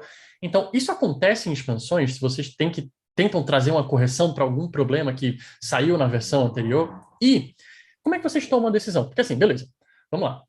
Fazer a expansão de um livro de monstros, ela veio meio que automática, porque isso é já meio que padrão do universo de RPG. Um livro da ambientação talvez seja automático também. Mas como é que vocês tomam a decisão após aqueles livros que já se dão como ganhos, sabe? Ah, isso daí vai ter, em algum momento isso vai ter. Eu acho que assim, a relação de RPG com suplementos e expansões, ela mudou bastante recentemente. Antigamente a gente tinha aquela coisa de produzir suplemento de jogo com uma certa periodicidade, um certo volume, e acabava, às vezes, forçando a ter que criar conteúdo que talvez naquele momento não fosse necessário ou importante. Hoje em dia, a gente expande o cenário como um todo em várias mídias. Então, a gente tem quadrinhos, tem literatura, tem outros jogos, tem várias mídias através das quais se conta histórias que evoluem o cenário como um todo, que fazem as coisas andar, ou criam novos problemas, ou, enfim, mantém o cenário vivo. Assim, especificamente no caso da parte de regras mesmo do RPG, a gente tem os suplementos, que são livros que todos os sistemas têm, livros de monstros, livros de classe, livros de regra e tudo mais. Né?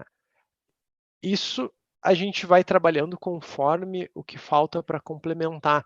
No caso de Tormenta 20, como nós pegamos ali, nós tivemos alguns desafios logo depois que o básico saiu, a gente pegou toda a questão da pandemia, algumas mudanças internas na empresa, nós estamos com os suplementos em si no forno, eles estão para sair agora. A gente tem um cronograma, mas eu ainda não posso divulgar. Né? Mas nós vamos começar com 2 livros que são meio que fundamentais para a expansão do cenário, que é justamente um livro de cenário e um livro de monstros. São os conteúdos que mais são necessários nesse momento. Muito legal. E vocês tinham perguntado ali a questão de se o suplemento ele funciona como uma correção ou como um ajuste de regras, né? Antigamente era isso, assim, muitos jogos fizeram, e talvez ainda façam, usar os suplementos para corrigir coisas que o sistema tem de problema.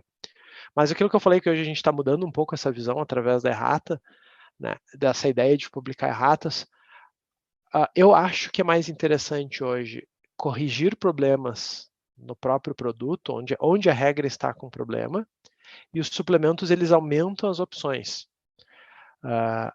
Claro que aí tem uma linha tênue, por exemplo, o Tormenta Básico ele tem 400 páginas, tem um limite de conteúdo, então às vezes algumas pessoas nos perguntam, tal classe não dá para fazer tal coisa. Isso não é um erro do sistema, isso é um material que não coube ali e que vai entrar em algum lugar. Isso é diferente este poder está quebrado. Né? Então a gente sabe que o pessoal pede algumas coisas para classes específicas que não tiveram espaço, e que daí sim, isso é material para conteúdo, para um suplemento. Eu tenho mais opções para um caçador, mais opções para um cavaleiro. Né? Então me parece que esse seja mais o papel, em termos de regra, dos suplementos. E o mais legal dos suplementos é que eles podem ser ultra específicos, que é um negócio que o livro básico não pode ser. O livro básico precisa cobrir o básico de tudo. Né? E às vezes colocar o básico de tudo vai chutar coisas específicas para fora. E é claro que o cara que fala, não, poxa, o meu negócio é jogar com magia. Eu amo magia, todos os personagens que eu faço é conjurador mágico e tal, eu não sei o que tem. Aí as opções de conjuradores são muito básicas no livro básico. Claro que o cara é um jogador de RPG há 10, 15 anos, ele vai se frustrar. Mas essa frustração dele é esperada. Assim, trabalhou-se com essa expectativa a ser quebrada. Ainda mais um cara que vem de Tormenta RPG que já tinha uns 25 livros. Né? Então, aí fala assim, calma, cara, vão ter coisas a mais. Vai vir, né? Vai vir. Colocar coisas a mais no sistema é mais trabalhoso, mas ao mesmo tempo mais fácil do que você mudar coisas que estão no sistema hoje. Né? Porque tudo que você tem que fazer é falar, cara, eu queria dar essas novas opções e eu preciso só bater se essas opções vão piorar ou vão ter alguma interação negativa com alguma outra coisa que já existe. E acho que hoje se precisa ter um equilíbrio muito delicado. Antigamente tinha sistemas que publicavam suplemento quase que mensalmente. E uma hora o público começou a reclamar porque era muito conteúdo, eram muitas regras conflitantes. Inchaço, né? Um inchaço de conteúdo. Inchaço. Deve perder um pouco quem nunca disse, deve perder um pouco até de qualidade, né? Quando você tem que dar uma enxurrada de conteúdo. Exatamente. Quem diz, o sistema X ou Y não funciona mais porque saiu o livro Z. Uhum. Né? Então, não usando como desculpa, porque a Tormenta, a gente já queria ter lançado alguns suplementos, mas isso influenciou também. Nós estamos sendo muito mais cuidadosos. Né? Nós estamos nesse processo agora de fazer essas revisões e erratas, enquanto paralelamente a gente está escrevendo esses suplementos, e também a gente está reunindo muita coisa, porque são 20 anos de cenário. Né? O Atlas, por exemplo, que é um livro que essencialmente vai descrever lugares, pessoas e elementos narrativos, o pessoal está fazendo uma pesquisa porque tem muita coisa que foi publicada em muitos lugares diferentes. Né? Nesse caso, a pressa é inimiga da perfeição. A gente está indo um pouquinho mais devagar para entregar um material de qualidade. Tem uma coach famosa que é tipo um jogo que atrasou ainda pode ser um jogo bom, né? Mas um jogo lançado muito às pressas e ruim, para sempre vai ser um jogo ruim. Eu acho que eu sempre prefiro isso também. Da Clarice Lispector. Sei lá, o Miyamoto, sei lá quem falou isso aí.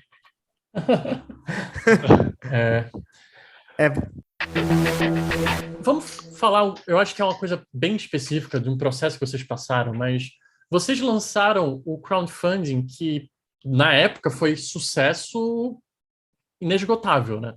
Cara, não tem como comparar o que o Tormenta 20 fez naquela época, principalmente porque foi o maior crowdfunding até o momento, era de um cenário de RPG brasileiro. De certa forma, vocês não tinham tantos influencers, né? Não era tipo a do Jovem Nerd, que, cara, já vem com o peso do Jovem Nerd para ultrapassar tudo isso. E aí, entra na pergunta de o crowdfunding. Obviamente ele ajudou, porque deu o espaço e o dinheiro para vocês financiarem o projeto, mas em algum momento ele atrapalhou vocês no desenvolvimento do jogo ou gerou uma pressão? Como foi alinhar o crowdfunding com o desenvolvimento de um jogo de RPG? Eu acho que, assim, primeiro que o processo para nós foi muito bom, tanto em termos de projeção do jogo, quanto em termos de propiciar um contato com a comunidade que talvez outros formatos de produção não permitissem. Né? Então, mesmo que tenha tido algumas dificuldades e problemas, o saldo foi super positivo. Mas eu diria que o que mais pegou para nós, principalmente no desenvolvimento, foi ter um prazo. Né? Ainda que a gente tenha atrasado um pouco, fazer com uma data limite foi um complicador. Outro elemento foi que o projeto adquiriu uma dimensão que não se esperava. Né? Nós tínhamos, tanto que a nossa meta era infinitamente menor do que a arrecadação. Né? É o que se esperava. Obviamente a gente esperava que ia ser mais do que a meta, tinha uma expectativa positiva, mas não os valores que a gente chegou. E isso aí se traduz em recompensas, em maior volume de recompensas e principalmente em maior participação do público, porque é mais público para participar. Total. Né? Então, mesmo isso sendo positivo, permitindo como eu falei, uma interação e uma construção de feedback única, foi mais informação para processar, mais informação para trabalhar. coisas que a gente fez as eleições das raças, acabou entrando mais algumas raças. Maldito Leonel, maldito. Maldito Leonel. Nossa, que raiva do Leonel. Nossa. Então, assim, nós nos propusemos a fazer X, no final deu tipo X vezes 10 e foi muito bom, mas esse processo teve todo um aprendizado e uma adequação que para nós foi desafiador, né? Sem falar que é um processo que ia só adicionando em cascata, né? Porque a partir do momento que você precisa ficar esperando coisas acontecerem para você tomar novas decisões de design que vão, né, automaticamente retroalimentar outras decisões de design que vão ter que ser revistas ou ampliadas.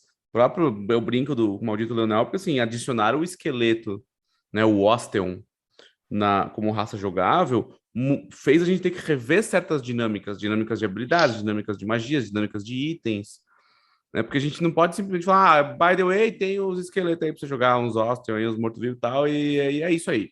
Não, a gente tem que falar, pô, uma opção de jogador que não pode se beneficiar de certos tipos de itens, que vão ter interações específicas com certos tipos de dano, com certos tipos de magia, e aí isso vai, né, de certa forma, retroagindo no processo de design, e você vai tendo que recosturar coisas que estavam costuradas. E apesar de ser muito trabalhoso, é muito legal. Sim. Isso é inegável. Aí eu joguei com o esqueleto e vou falar, ficou massa, hein? Meu personagem atual, o personagem da sessão que eu jogo as segundas e que eu estaria lá jogando hoje, se a gente não tivesse trocado o dia do jogo, é um Osteon. Legal, que legal. Não fiz Osteon ainda, em protesto. Tá aí o protesto. Eu preciso de uma mesa para poder fazer isso. Grande vilão da RPG, a vida de adulto. Exatamente. E ainda me botam para mestrar sempre. Mas eu acho que assim, o crowdfunding foi uma experiência muito engrandecedora. Porque teve muita participação da comunidade. A sociedade secreta lá, eu tô falando o nome de novo, mas a organização secreta do Tormenta 20, nossa, proporcionou uma proximidade com a comunidade que a gente nunca teve. Nunca teve. Assim, e eu posso falar dos dois lados, né? Porque eu entrei na Jambô em 2019, eu entrei como reforço para o Tormenta 20. E eu, estando do outro lado, como jogador e como público, eu sei que não teve isso, sabe? Porque eu estava lá olhando, assim, era mais distante, né? E eu acho que... E o mais legal é que o que aconteceu no crowdfunding de criar esse vínculo maior com a comunidade e de deixar a editora e os próprios funcionários envolvidos mais próximos das redes sociais, mais atuantes junto com o público, virou o nosso padrão, né? Então, assim, acho que foi uma guinada de, pô, que legal é estar tão perto da galera e receber esses feedbacks tão de perto. Vamos não deixar isso morrer quando acabar o financiamento, sabe? Foi bem incrível, porque vocês realmente tiveram uma presença digital muito mais forte após isso, né? E não só isso, vocês ficaram reconhecidos a ponto de participar do processo do Jovem Nerd, né?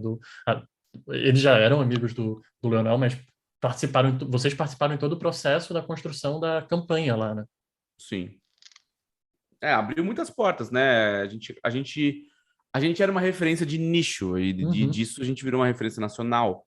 A cultura saiu para a cultura pop, praticamente. Exato, a gente aproveitou que o RPG começou a guinar para a cultura pop em 2016, né? Por causa de Stranger Things e coisas desse tipo, o Critical Role. E a gente conseguiu surfar nessa onda de RPG como um elemento de cultura pop, como aconteceu com os mangás, como aconteceu com os animes, com o próprio videogame. E o crowdfunding acho que foi o ponto definitivo, né? Não sei se o Rafa também tem uma visão diferente, mas assim, de dentro e da minha experiência prévia de fora, eu sinto como se fosse o turning point mesmo, de, pô, agora a Jambô é a referência, a gente tem mais responsabilidade em cima do nosso ombro, mas ao mesmo tempo gera coisas do tipo o próprio Ordem Paranormal. Sim. Né? O Ordem Paranormal partiu do próprio Selbit. Ele veio procurar a gente. Né? Não, eu concordo 100%. É exatamente isso aí. É um ponto. Existe antes e depois do crowdfunding. Sim, total. Eu acho que não tem como negar isso, esse tipo de coisa. Coisas como, por exemplo, a mesa de Elden Ring. Sim, Que legal. sim. Ela saiu disso que assim, pô, Eu fiquei sabendo, sim. os Muito caras legal. da Bandai, eles já iam fazer a mesa com o Critical Role, e aí o pessoal de Latam lá falou, não, mas tem que ter mesas em outros lugares, não dá pra ser só a mesa em inglês. E eles, partiu deles, vir falar comigo, assim, falar, pô, com quem que a gente faz? A gente queria fazer com vocês, né? Não, Uhum. beleza, vamos fazer. Então, a mesa do Crunchyroll também, que teve a mesa foi um especial do Crunchyroll com os dubladores e os principais personagens de Isekai. E aí eles chamaram a gente para fazer um Isekai em Arton, né? E chamaram os dubladores para jogar com versões de Tormenta 20 dos personagens que eles dublavam nos animes da Crunchyroll. Muito Então, assim, legal, caraca. o legal é que né, a exposição que a gente ganhou com o financiamento coletivo fez esses olhos virarem para a gente. Então, tem as duas coisas, né? Tem a proximidade com o público e tem a proximidade com as coisas que estavam fora da bolha do mercado. Muito bom. E até para Tormenta como um todo, nós estamos trabalhando agora em 2 livros que vão ser livros grandes, nós chamamos de suplementos, mas eles vão ser equivalentes cada um deles equivalente a um Tormenta 20. Né? E são produtos que talvez antes do financiamento coletivo nós não tivéssemos condições porque tem todo um custo de produção de um livro, tem que as pessoas que estão trabalhando neles vão recebendo, os artistas, quando a gente publica um livro, já se gastou, já se investiu bastante nele, né? E quanto maior o livro, mais complexo o livro, maior o investimento. Então, isso também nos dá condições de investir, de devolver para a Tormenta na forma de produtos mais trabalhados e mais impactantes, né? Sim. Eu tenho uma dúvida pessoal, assim, e eu acho que vale para cá, que hoje a gente está num mundo onde a gente disputa, por exemplo, no mercado mobile, a gente fala que a gente disputa atenção com o Instagram, com o Netflix e tal. E vocês estão falando ainda de um sistema que está no papel, que está no físico, né? Hoje existem várias plataformas para poder jogar virtualmente, mas é um desafio hoje em dia trabalhar com RPG de mesa onde o mundo digital impera? Eu diria que agora está mais fácil. Paradoxalmente. Nós nós montamos a Jambô no início dos 2000 e pouco. Ninguém se conhecia, não é ninguém, mas RPG não era tão conhecido, as pessoas não tinham tanto interesse em RPG, mesmo as pessoas que ouviam falar de RPG, às vezes o interesse não era tão grande. Eu acho que é aquela eterna coisa que quando a TV saiu disseram que o livro ia morrer. Sim. O livro, coitado, ele já morreu tantas vezes. O YouTube ia matar a televisão. O rádio. Eu acho que nós, seres humanos, nós temos um leque muito grande de necessidades. A premissa fundamental da economia diz que as necessidades são ilimitadas e os recursos são limitados. Nós temos vontade de interagir, nós temos vontade de nos desafiar, nós temos vontade de criar, Então, todas essas opções que a gente tem de lazer hoje, elas vão alimentando coisas diferentes, e o RPG, ele pega um nicho muito específico, que é o da interação humana, de tu criar algo coletivamente. A gente tem outras atividades, tu quer trabalhar em galera, tu pode jogar um futebol, jogar um vôlei, mas se tu quiser, a menos que o teu trabalho seja criar coisas em equipe, e talvez tu não queira fazer o teu trabalho, especificamente, RPG te dá essa coisa de tu criar histórias e compartilhar esses momentos. Então as pessoas estão descobrindo isso, estão descobrindo um passatempo que é intelectualmente instigante e que oferece essas coisas que às vezes até pode ser uma fuga do mundo digital que a gente está, né? E rolou uma guinada dos próprios jogos de mesa, né? Sim. Na pandemia, principalmente, porque no alto da pandemia, né? Porque home office e tal, você passava tantas horas colado numa tela que quando você terminava de trabalhar, de fazer reunião, porque quando você tá no escritório, você levanta, você vai tomar um café, você faz reunião presencial, anotando num caderninho, você vai almoçar fora, você sabe, você tem uma dinâmica diferente de sentar e olhar para a tela. Mas muita gente que foi para home office, a reunião é na tela, a ligação é na tela, o e-mail e o não sei o quê, e o trabalho é tudo na tela, na tela, na tela, na tela. Aí rolou essa guinada dos jogos de mesa em geral, porque fala, pô, tudo que eu menos quero é botar minha cara em outra tela. Mexer no mouse, bater digitar no teclado. É diferente da nossa realidade, né? Do nosso dia a dia de trabalho. E aí é que nem... E assim, a gente tem muita gente no mundo, né? Eu brinco assim, às vezes o pessoal fala, não, mas é um mercado muito de nicho. Eu falo, cara, é um mercado de nicho? Mas comparado ao quê? Sabe, assim, a gente tem um país com 250 milhões de pessoas, quase. Se 1% das pessoas que moram no Brasil se interessar pelo que eu estou fazendo, é gente o suficiente para eu alimentar o meu estilo de vida, de sabe, pagar minhas contas e ter uma vida ok, assim. Então, tipo, eu acho que as pessoas precisam colocar as coisas um pouco em perspectiva, sabe? Tipo, pô, se 1% do Brasil comprar meu jogo, são 2 milhões de pessoas comprando meu jogo, cara, e mesmo que chegue muito abaixo disso, tipo, já tá ótimo, né? Já tá ótimo, sabe? São números tão grandes que as pessoas perderam a noção do quão é esse número, sabe? Porque você fala para alguém e fala assim, quantas pessoas compraram a sua coisa? Quantas pessoas consomem, né? Qual o tamanho do seu público consumindo sua atividade ultra específica? Cara, é 0,1% da população do país. Nossa, baixíssimo. Só que 0,1% da população do nosso país é gente pra caramba, a gente pra encher um estádio. Sim. Muito. A gente fica até abismado quando a gente olha nos nossos jogos mobile, 10 mil novos jogadores diários. Fala, mano, como assim, cara? Se junta 10 mil jogadores diários diariamente, dá a população do mundo muito rápido. Sim. Mas não, é muito pouco, sabe? É muito pouco. Perto do grande escopo. Né? Muito bom. Gente, queria agradecer primeiramente muito vocês, Rafa, Felipe. Valeu demais pelo papo, foi muito foda. Eu acho que cumpriu-se aquilo que a gente comentou no começo, de eu aprender um pouco mais sobre desenvolvimento de jogos de tabuleiro, principalmente de RPG, de RPG de mesa. Foi muito legal. E eu queria abrir espaço para vocês falarem o que vocês quiserem divulgar. Eu sei do canal que você comentou aí, Felipe. E também, Rafa, divulgar a Jambô. Fica o espaço de vocês. Pode falar aí. Valeu.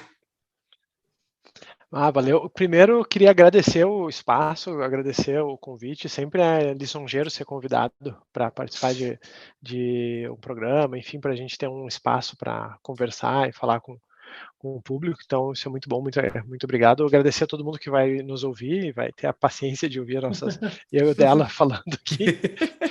E o dela vai fazer os anúncios mais pertinentes da editora, mas eu só quero convidar principalmente o pessoal que curte Tormenta, mas também quem se interessa por regras e por discussão. Nós temos o programa do Supremo Tribunal Regreiro todas as quintas-feiras ao meio-dia na Twitch da Jambô. Que legal. Nós temos na última sexta-feira de cada mês o Monster Chef, que é um programa em que nós, com a ajuda do público, criamos um monstro novo para Tormenta. Estou falando dos programas que eu participo, né? Já botei uma programação bem extensa aí. E a Cine Dragão Brasil, o dela também vai passar mais. A maior revista de cultura nerd, de RPG do país, com mais de 100 páginas de conteúdo. O cara já sabe, decora. Já está decorado.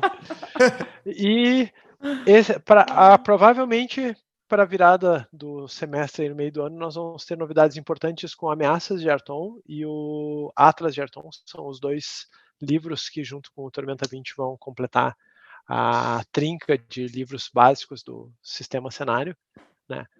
E é isso aí. E dela, toca lá os anúncios. Manda bala. Bem, primeiramente, muito obrigado, Pietro, Vitor, por esse convite. É sempre muito bom conversar com a galera que é tão aficionada quanto a gente por uma área ultra específica, tipo game design. É sempre engrandecedor. Obrigado mesmo. Me sigam nas redes sociais como Ctrl Alt dela. Não me mandem perguntas de regra. Tá fudido agora. Tá fudido. Até eu vou mandar. E eu tenho um canal de board game, para quem gosta de falar de board game, eu tenho um canal de board game super recente, tem menos de 6 meses, chama Sua Vez, é youtube.com/Sua Vez. É um canal que se compromete a fazer resenhas de jogos curtas. A gente não ensina a pessoa a jogar o jogo, não é aqueles canais de aprenda a jogar, né? Por mais que eu assisto vários deles, eu acho todos eles muito válidos, não é a nossa proposta. A nossa proposta é você saber qual jogo é para você. Então, antes de você investir uma grana no jogo que você ouviu falar que é muito bom, e provavelmente ele é muito bom, mas será que é bom para você, para sua galera, para o seu estilo de jogo? A gente faz reviews rápidas, muito focadas no look and feel, o que o jogo entrega, como é que ele vê mesa, qual é o que o jogo te oferece enquanto entretenimento, né? E eu acho que só um ponto sobre a Sua Vez, não comentar nomes, né? Mas alguém aqui concorreu ao prêmio Ludopédia por ele, né? Pois é. Não, eu não lembro se a gente passou para a segunda fase. Eu tava tão doido na minha mudança que eu nem vi essa segunda fase. Mas o Sua Vez entrou na categoria de mídias novas, né? Mídia revelação. E eu tô só aguardando aí para ver se vai ter alguma coisa para mim. Mas a gente faz com muito... Ganha um chocolate. A gente faz com muito amor, cara. Tem que acordar às 6 horas da manhã para gravar das 7 a 1 no sábado. Tem que gostar muito de board game. Sim. Mas é a minha grande paixão, assim. Jogos de mesa são a minha grande paixão e é muito da hora falar deles. Sigam a Jambô no YouTube, youtube.com/jamboeditora, e na Twitch, twitch.tv/jamboeditora. Tem programas todo dia, praticamente. Tem programa que fala de regra, tem programa que fala de monstro, tem mesas ao vivo. O Fim dos Tempos, que é a mesa do Leonel Caldela, tá para voltar em breve. Mas também tem a mesa do Thiago, que é o Legado do Ódio. Tem a mesa de domingo, 7 horas da noite, tem os nossos convidados do Fala Crítica, que é uma mesa só de dubladores. Puta, que legal. Super fãs de Tormenta, pediram para fazer uma mesa canônica, tá engraçadíssima a mesa deles. É maravilhoso ver, entregar o seu filho na mão de outras pessoas, né? Porque todas essas mesas da Jambô geralmente são mestradas por pessoal da própria editora, né? Designers, autores, que estão ali balançando o filho do filho deles e pronto. Quando você põe na mão de outro mestre, outra galera, fica hilário, assim, né? Sensacional ver o que a galera acrescenta no cenário. E essa mesa tá incrível, mesmo Fala Crítica é maravilhosa. E eu acho que é isso. E assim a Dragão Brasil, né? A Dragão Brasil, inclusive, tem o quê? Seu Rafael acabou de assumir o manto da coluna de Dicas de Mestre. Fez a primeira dele mês passado. E a gente vai ter mudanças internas na Dragão. A Caverna do Saber, que é a minha coluna, também vai passar por uma mudança. Né? Isso aí é até segredo, tá sendo revelado aqui pela primeira vez. Primeira mão. Aí sim. Ouviram primeiro aqui? Primeiro aqui. E assim, cara, se eu deixar, eu falo por 20 horas sobre RPG, porque RPG é bom demais, como diria o mestre. A gente vai chamar vocês com certeza depois para falar mais, pode ficar tranquilo.